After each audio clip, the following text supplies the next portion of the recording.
જય શ્રી કૃષ્ણ મિત્રો, welcome to my channel. તો આજે આપણે બનાવવાના છે ઢોસા। મેં અહીંયા બે જાતના અલગ અલગ ઢોસા બનાવ્યા છે, એક મસાલા ઢોસા અને એક મૈસૂરી ઢોસા।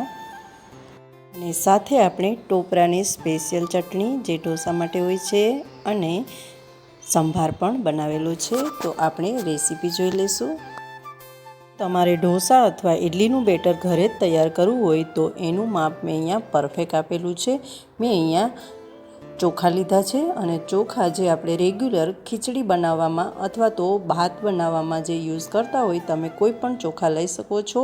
તો મેં અહીંયા 3 વાટકા જેટલા ચોખા લીધા છે અને એમાં વાટકી 1 જેટલી મેથીના દાણા નાખેલા છે। ચોખા પલાળતી સમયે મેથીના દાણા નાખવાથી ક્રિસ્પી બને છે ઢોસા। ત્યારબાદ આપણે અડદની દાળ પલાળી દઈશું। મેં અહીંયા અડદની દાળ ઘરની જ ફોતરીવાળી લીધી છે।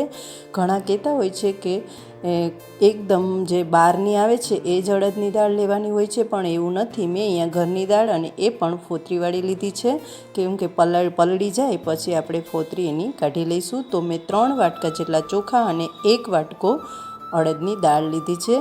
આ બધી વસ્તુને મેં ઓવરનાઇટ માટે પલાળી દીધી હતી। ઓવરનાઇટ માટે દાળ અને ચોખા પલળી ગયા બાદ આપણે એને મિક્સરમાં એક બેટર તૈયાર કરવાનું છે। તો સૌપ્રથમ આપણે દાળની ફોતરી કાઢી લઈશું। 2 થી 4 વાર આપણે પાણીથી ધોઈશું એટલે એની ફોતરી અલગ પડી જશે અને એક સરસની દાળ તૈયાર થઈ જશે। તમારે ઘરના ચોખા અને દાળ હોય તો તમારે બહારથી કોઈ સ્પેશિયલ ચોખા કે સ્પેશિયલ દાળ લેવાની જરૂર નથી। આનાથી પણ ઢોસાનું બેટર ખૂબ જ સરસ તૈયાર થાય છે અને ઢોસા પણ ખૂબ જ સરસ તૈયાર થાય છે। હવે આપણે સૌપ્રથમ ચોખાને આ બંને વસ્તુને અલગ અલગ આપણે ક્રશ કરવાની છે। તો મેં અહીંયા સૌપ્રથમ ચોખા અને જે એમાં થોડીક એવી મેથી એડ કરેલી હતી આને આપણે મિક્સરમાં એકદમ કરકરું બેટર તૈયાર કરીશું। એકદમ લીસું પણ નથી કરવાનું અને એકદમ વધારે દાણેદાર પણ નથી કરવાનું, થોડુંક એવું કરકરું હોય એટલે ઢોસા માટે પરફેક્ટ છે। હવે આપણે દાળને પણ એ રીતે જ ક્રશ કરી લઈશું।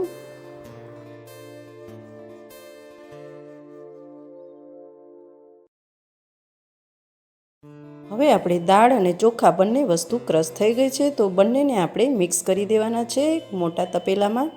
અને જો થોડુંક ઘટે તો પાણી નાખવાનું છે। ક્રશ કરતી સમયે થોડુંક એવું જેમાં પાણી એડ કરવાનું છે, વધારે પાણી એડ નથી કરવાનું। જો વધારે પડતું પાણી પડી જશે તો એ બેટર આછું પડી જશે। મેં એમાં અડધાથી પોણા ગ્લાસ જેટલું પાણી એડ કરેલું છે અને પછી આપણે એને સારી રીતે મિક્સ કરી દેવાનું છે।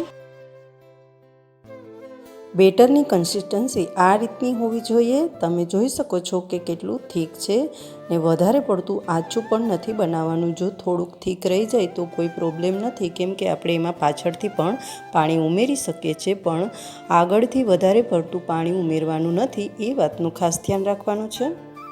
ઘરની દાળને લીધે થોડાક એવા ફોતરા રહી ગયા છે, પણ એનાથી ઢોસા બનાવવામાં કોઈ પ્રોબ્લેમ થતો નથી, એટલે કોઈ ટેન્શન લેવાની જરૂર નથી। ત્યારબાદ આપણે એની ઉપર પ્લાસ્ટિક રાખી અને કોઈ ગરમ જગ્યાએ આપણે ઢાંકી અને આથો આવવા માટે 8 થી 12 કલાક માટે રાખી દઈશું। મેં અહીંયા નિમક આ સમયે નથી ઉમેર્યું, એ હું ઢોસા બનાવતી વખતે જ ઉમેરી, કેમ કે જો બેટર બચે તો મોળું હોય તો એ વધારે ટાઈમ ટકે છે, બાકી જો નિમક ઉમેરેલું હોય તો એમાં વધારે આથો આવી જાય છે। હવે આપણે સૌપ્રથમ ટોપરાની ચટણી બનાવી લઈશું। મેં અહીંયા ટોપરાની ચટણી બનાવવા માટે લીલું ટોપરું, મરચાં, સિંગદાણા, ધાણા અને થોડોક એવો ફુદીનો આ બધી વસ્તુનો ઉપયોગ કરેલો છે।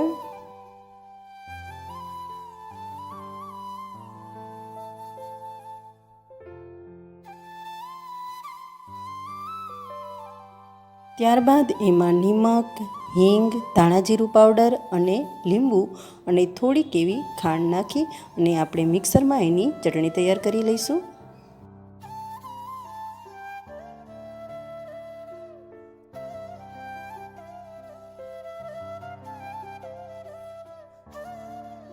એકદમ સ્મૂથ ચટણી તૈયાર થઈ ગઈ છે તો આપણે એને એક બાઉલમાં કાઢી લઈશું।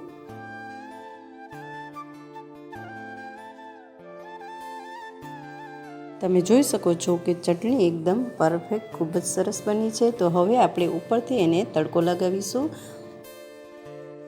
ચટણીમાં તડકો આપવા માટે મેં અહીંયા તેલ ગરમ કરવા માટે મૂકી દીધું છે. તેલ ગરમ થાય એટલે એમાં રાઈ, જીરું, લાલ મરચાં સૂકા અને મીઠા લીમડાના પાન અને થોડીક એવી હિંગ આ બધી વસ્તુ નાખી અને પછી આપણે ચટણીમાં આ વઘાર નાખી દેવાનો છે ઉપરથી.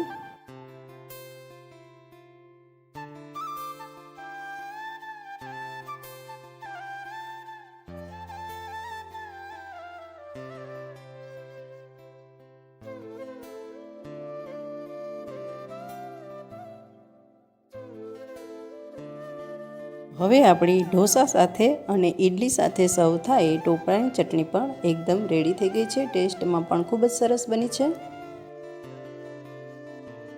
ત્યારબાદ આપણે એમાં ઉપરથી ધાણા નાખીશું અને હવે આપણે એને એક બાજુ મૂકી દઈશું અને ત્યારબાદ આપણે સંભાર બનાવીશું. સંભાર બનાવવા માટે મેં અહીંયા અડદની દાળ અને તુવેરની દાળને પલાળી દીધી હતી. તુવેરની દાળ થોડીક વધારે લીધી છે અને એનાથી થોડીક ઓછી અડદની દાળ લીધી છે. આપણે જેટલા માણસો હોઈએ એ રીતે આપણે અડદની દાળ અને તુવેરની દાળ લેવાની છે. ત્યારબાદ અહીંયા ડુંગળી, ટમેટાં, રીંગણાં, બટેટા અને દૂધી અને શીંગું આ બધી વસ્તુ મેં લીધી છે. વેજીટેબલમાં જે વસ્તુ અવેલેબલ હોય એ તમે લઈ શકો છો, એમાં કોઈ ફરજિયાત નથી. બાદ આપણે કુકરમાં દાળની સાથે જ આ બધા શાકભાજી નાખી દેવાના છે.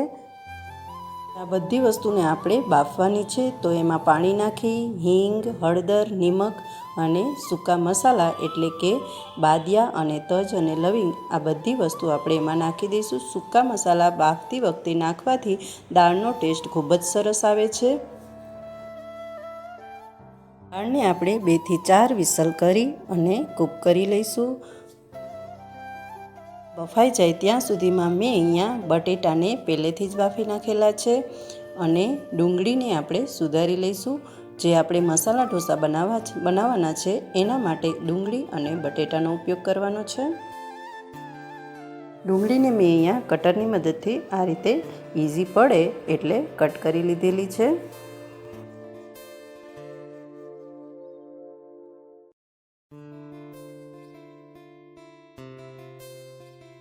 હવે મસાલા ઢોસા માટે ડુંગળી, ટમેટાં અને મરચાં કટ કરી લીધા છે.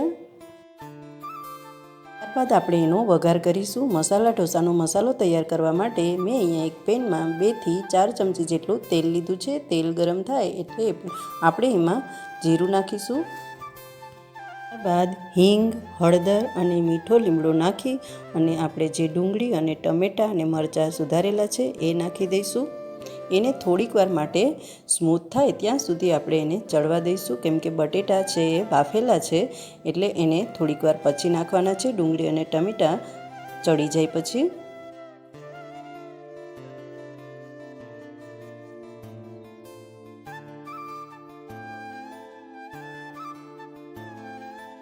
હવે આપણે એમાં બટેટા એડ કરી દઈશું. ડુંગળી અને ટમેટાં સારી રીતે કૂક થઈ ગયા છે. બટેટા નાખતા પહેલાં થોડુંક એવું અડધું જેટલું લીંબુ નાખી દેવાનું છે એટલે મિશ્રણમાં સારી રીતે મિક્સ થઈ જાય.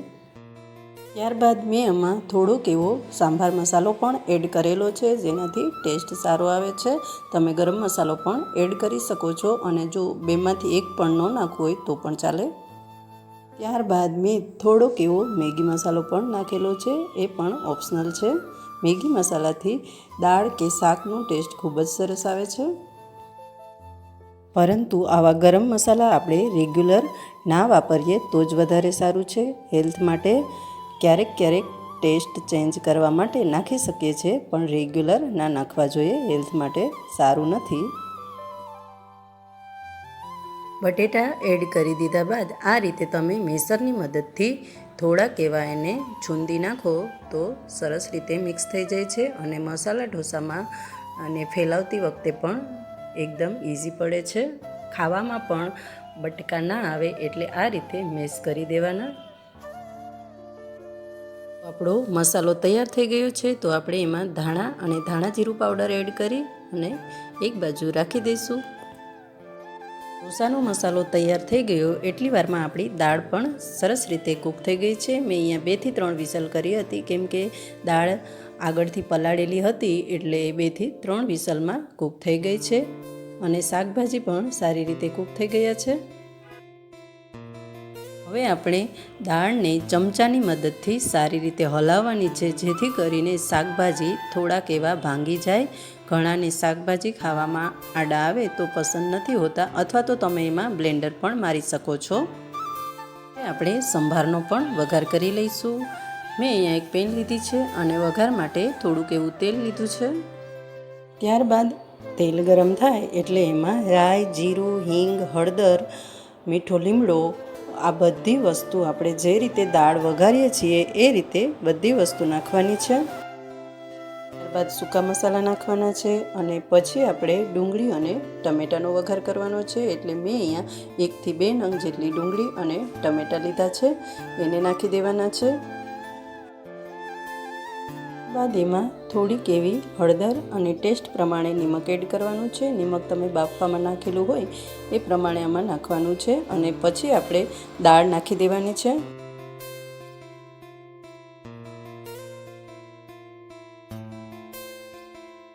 ત્યારબાદ દાળની અંદર ખટાશ માટે થોડુંક લીંબુ નાખવાનું છે અને ત્યારબાદ જે સંભાર મસાલો હોય છે એ આપણે નાખીશું. સંભાર મસાલો નાખવાથી જ સંભારનો ટેસ્ટ સારો આવે છે.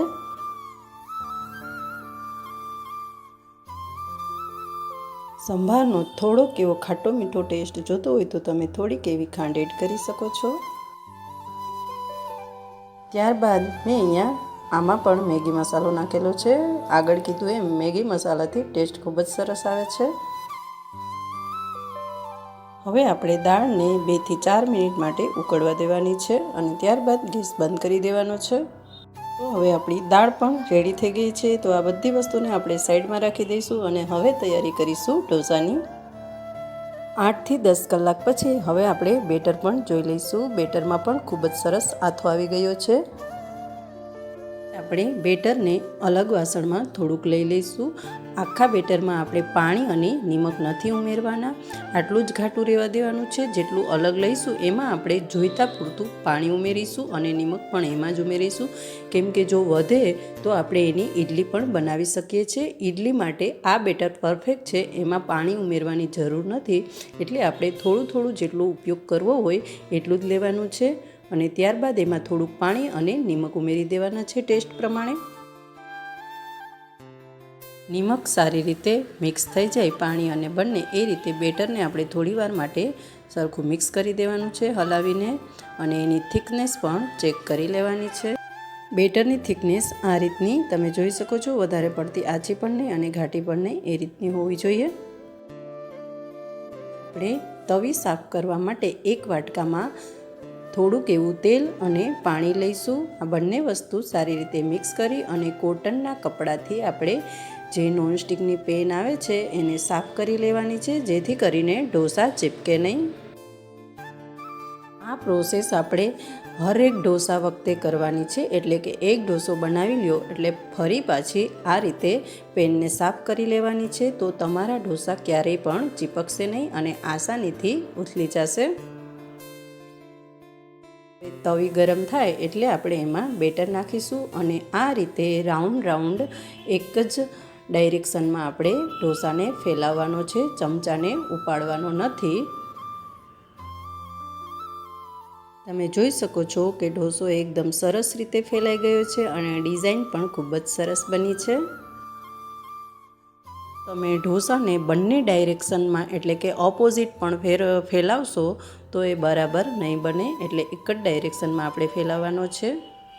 બાદ આપણે થોડું એમાં તેલ નાખીશું અને ઉપરનો ભાગ થોડો એવો ડ્રાય થાય પછી આપણે એમાં મસાલો નાખવાનો છે. જે આપણે મસાલા ઢોસા બનાવવાના છે એ મસાલો તૈયાર કરેલો છે એ આપણે એમાં નાખીશું. હવે આપણે એમાં મસાલો નાખી દઈશું. મસાલો આપણે જેટલો પસંદ હોય એ પ્રમાણે જ નાખવાનો છે, કેમ કે આપણે ઘરે બનાવીએ એટલે ઘણાને વધારે મસાલો પસંદ નથી હોતો. જો આપણે બહારથી મસાલા ઢોસા ખાઈએ તો એમાં મસાલો વધારે પડતો હોય છે, તો એ ખાવામાં મજા નથી આવતી. તો આપણે એમાં થોડોક એવો જ મસાલો એડ કરીશું.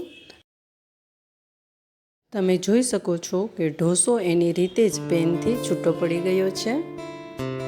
મસાલા ઢોસો પણ તૈયાર થઈ ગયો છે. તો એને રોલ વાળી લઈશું અને ઉતારી લઈશું. હવે આપણે આગળ મૈસૂરી ઢોસો બનાવીશું.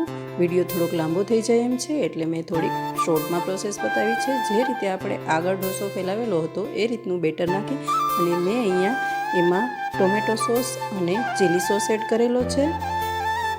ત્યારબાદ મૈસૂરી ઢોસા બનાવવા માટે મેં અહીંયા કોબીજ, ગાજર, બીટ, ટમેટાં, ડુંગળી, કેપ્સિકમ મરચું, ચીઝ, પનીર અને મકાઈ જે આપણે કોર્ન કહીએ છીએ એ બાફેલી આ બધી વસ્તુ લીધી છે અને એને ઝીણી અમુકને સુધારી લીધેલી છે અને જે ખમણવી પડે એમ છે એને મેં ખમણી લીધેલી છે. ત્યારબાદ એની ઉપર આ બધી વસ્તુ આપણે આ રીતે નાખી દેવાની છે, ફેલાવી દેવાની છે.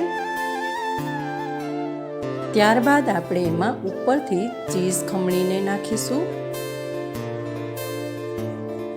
આ ઢોસાને પણ આપણે થોડીવાર માટે ગરમ થવા દઈશું. ઉપરનું ચીઝ ઓગળે પછી આપણે ઢોસાને ઉતારી લેવાનો છે. આ રીતે આપણે બધા ઢોસા તૈયાર કરી લેવાના છે. મસૂરી ઢોસા, મસાલા ઢોસા અને જો બંનેમાંથી એકેય કોઈને પસંદ ન હોય તો તમે પેપર ઢોસા પણ તૈયાર કરી શકો છો.